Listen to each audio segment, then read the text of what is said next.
বাবা শাহরুখ খান বলিউড বাদশাহ, যার মুগ্ধতা ছড়িয়ে আছে প্রজন্মের পর প্রজন্ম। এবার তার পাশে দুই পুত্র আরিয়ান খান ও আব্রাহাম খান।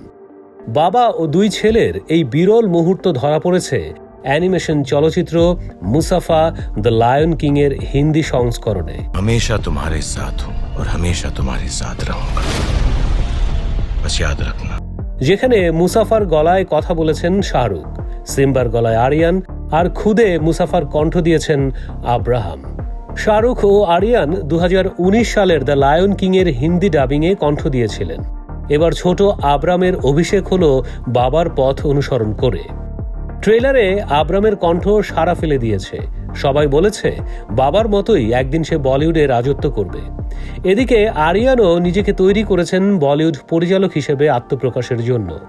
সুহানা খান ইতিমধ্যে দ্য আর্চিজ দিয়ে দর্শকের মন জয় করেছেন। সামনে আসছে আরও কাজ।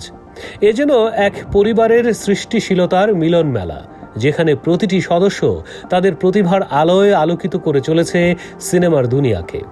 চলতি বছরের 20 ডিসেম্বর প্রেক্ষাগৃহে মুক্তি পাবে মুসাফা দ্য লায়ন কিং, যেখানে বাবা ছেলে তিনজনই তাদের কণ্ঠের জাদুতে মাতাবেন দর্শকদের।